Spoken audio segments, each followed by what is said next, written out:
जय हिंद दोस्तों, वंदे मातरम। आज हम एक विशेष मुद्दे पे बात करना चाहते हैं। मुद्दा ये है कि किसी भी स्टेट में क्या हो रहा है, वो बीजेपी को हर चीज पता रहता है, क्योंकि उनके कार्यकर्ता जमीनी लेवल से लेके ऊपर लेवल तक है। और साथ में आरएसएस संगठन, जो कि जमीनी हकीकत को बखूबी जानता है और बीजेपी को उससे अवगत कराता है।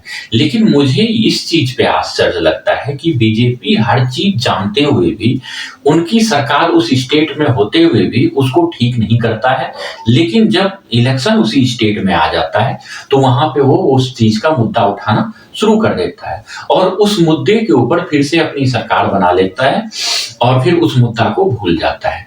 जबकि मतलब एक तरह से आप कहिए कि जनता को मूर्ख बनाया जाता है या मूर्ख नहीं बनाया जाता है, लेकिन किसी दबाव में आके फिर ये वादे भूल जाया करता है। मैं एक दो टॉपिक आपको बताता हूँ, कुछ महाराष्ट्र का, कुछ झारखंड का। झारखंड के अंदर एक जगह है जहां पे कि चारों तरफ से मुस्लिम आबादी है और बीच में 35 घर हिंदू है।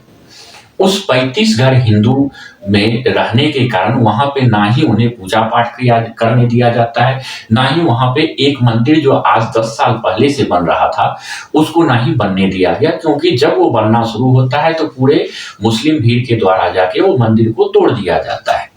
ये सब मुद्दा जो है, उसके फर्स्ट मुद्दा ये हुआ। दूसरा मुद्दा जो है, झारखंड के अंदर इस आदिवासियों से परिवर्तित हुए ईसाइयों को आरक्षण मिलना, ये दोनों। जबकि पहला जो था मुस्लिमों वाला गांव, पहले 5 साल पहले जो शिबू सोरेन से पहले शिबू सोरेन का बेटा हेमंत सोरेन के सरकार से पहले जो है रघुवर दास वहां के मुख्यमंत्री थे और बीजेपी का वहां पे सरकार था। उस टाइम पे भी इस चीज का पता था कि इस गांव में ये हालत होता है कि मंदिर नहीं बनने दिया जा रहा है। जबकि बीजेपी आपकी सरकार थी, आपने उसके ऊपर कोई भी एक्शन नहीं लिया, जानकारी होते हुए भी। लेकिन अभी आप वही मुद्दा पत्रकारों को भेज के उठवा रहे हैं। अपने पंचजन्य आपका एक ट्विटर के ऊपर सोशल मीडिया है, जो कि एक अकाउंट है जहां से आप इसको अकाउंट बहुत ज्यादा उछाल दिलवा रहे हैं इस बात को। लेकिन जब आपकी सरकार थी तो इसको क्यों नहीं परमानेंट हिसाब आप किए? आपको करना चाहिए था। अगर आप इलेक्शन में 5 साल आपका सरकार रहा, उसके बाद 5 साल आपका सरकार नहीं रहा, 10 साल के बाद जब इलेक्शन चल रहा है, इसमें आप इस बात को उछाल रहे हो। तो सिर्फ मतलब अगर उछाल रहे हो और जमीनी हकीकत आप नहीं कर पाते हो तो कहीं ना कहीं प्रॉब्लम है। सेम कहानी आप एक और मुद्दा लेके चल रहे हो इस इलेक्शन में कि जो आदिवासी है उन्हें ओरिजिनल आरक्षण नहीं मिल रहा है और जो क्रिश्चियन बन चुके हैं आदिवासी वही पूरे आरक्षण को लेके जा रहा है। जबकि आप ही का कहना है संविधान के हिसाब से सिर्फ आरक्षण हिंदुओं को है, दूसरे धर्म को नहीं है। और झारखंड के अंदर समय समय पे वहां के आदिवासी आवाज उठाते रहते हैं कि डिमार्केशन कीजिए वहां पे, और वहां पे जितने आदिवासी से कन्वर्ट हो चुके हैं ईसाई, उनका जो है नाम अलग करके आदिवासी में से उनका आरक्षण खत्म कीजिए। लेकिन आपके भी सरकार के टाइम उन्होंने मुद्दा उठाया, सोरेन सरकार के भी मुद्दा उठाया टाइम पे, लेकिन आप गृह मंत्री और आपकी सरकार देश में होने के बावजूद आपने कुछ नहीं किया। लेकिन जब अब झारखंड में सरकार बन रहा है तो आप इस मुद्दे को बहुत तेजी से उछाल रहे हैं। तो इसमें आपकी मजबूरी कहा जाए या आप जानबूझ के मुद्दा उछाल के आपकी जीत हासिल होने के बाद आप ये चीज करना नहीं चाहते हैं। आखिर हो सकता है कुछ तो कारण होगा इसका। सेम कहानी महाराष्ट्र के अंदर जब आपकी सरकार चली गई थी, शिवसेना आपका से टूट के एनसीपी में मिल गया था, तो आपने पालघर संतों का बहुत तेजी से मुद्दा उठाया।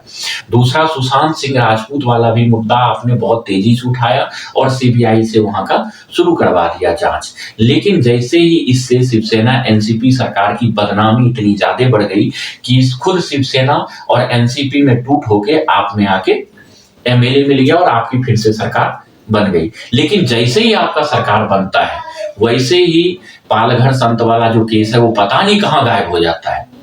ऐसा लगता है कि कभी हुआ ही नहीं है, ना जांच होता है ना कुछ होता है।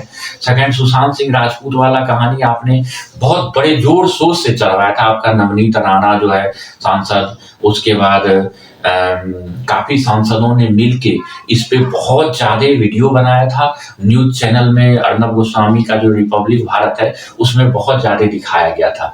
लेकिन आपने इन सब के करने के बाद जब आपकी सरकार बनी, बीजेपी का सरकार बना, फडणवीस जी उप मुख्यमंत्री और शिंदे जी वहां के मुख्यमंत्री बने, तो ये मुद्दा कहाँ गायब हो गया?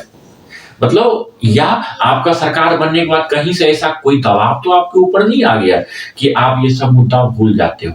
सेम कहानी अभी इलेक्शन आ गया है, सेम चीज आप सोशल मीडिया के चैनल के माध्यम से पूरे ये चीज उठा रहे हैं ना। आप झारखंड में भी आप पूरा मुद्दा उठा रहे हैं, महाराष्ट्र में भी आप पूरा मुद्दा उठा रहे हैं। सरकार तो दोनों जगह आपकी बन सकती है, जैसा विशेषज्ञ के द्वारा कहा जा रहा है, सर्वे जो कह रहा है, सरकार हो सकता है आपकी दोनों जगह बन जाए। लेकिन सेम जो मुद्दा आप उठा रहे हैं अभी, उस चीज पे कायम तो रहना चाहिए आपको, लेकिन कायम नहीं रहते हैं।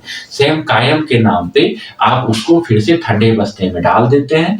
ना आप पालघर की साधु का कुछ कराते हैं और ना ही आप महाराष्ट्र में सुशांत सिंह राजपूत, दिशा सल्यान, किसी का भी जांच नहीं होता है। ना ही बॉलीवुड के अंदर हो रहे ड्रग्स माफिया के ऊपर कार्रवाई होता है, ना ही वहां पे चल रहे बहुत बड़ा साजिश जो है उसका खुलासा आप करते हैं, लेकिन उस पर कोई कार्रवाई नहीं होती है।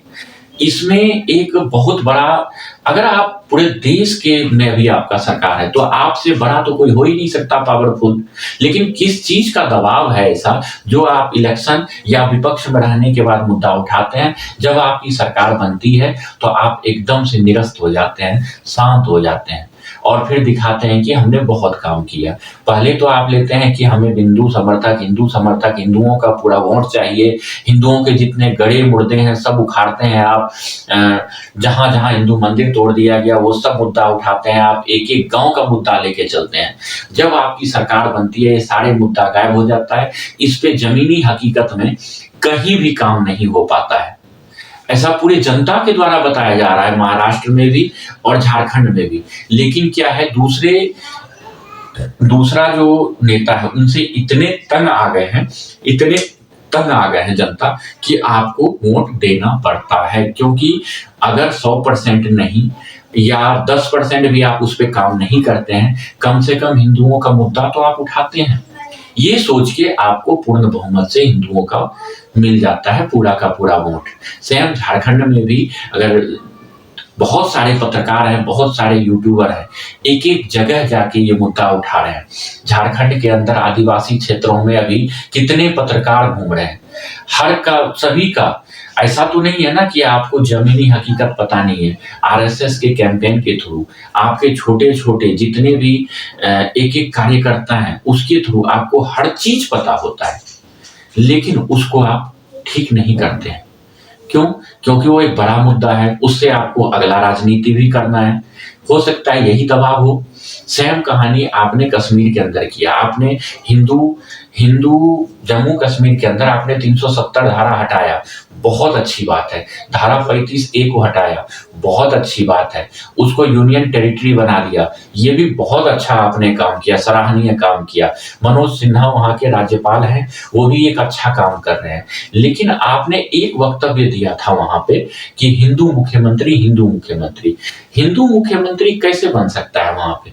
आपने क्या किया, बाकी स्टेटों में क्या है, जनसंख्या के हिसाब से आपने सांसद की संख्या बांट रखा है।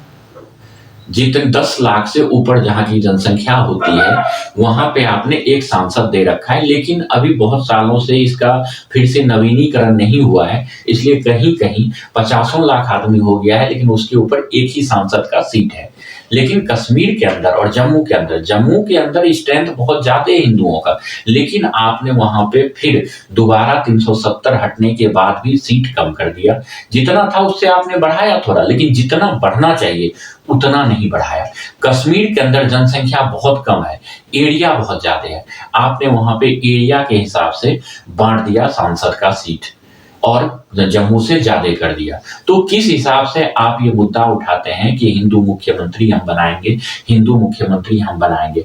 अगर एक बाय चांस मतलब इत्तेफाक से कभी आगे हिंदू मुख्यमंत्री अगर वहां बन भी जाता है तो वो किस दबाव में काम करेगा? पूरे कश्मीर के ज्यादा संख्या में जो मुस्लिम सांसद हैं उनके दबाव में वो काम करेंगे, उनका दबाव हमेशा उनके ऊपर रहेगा।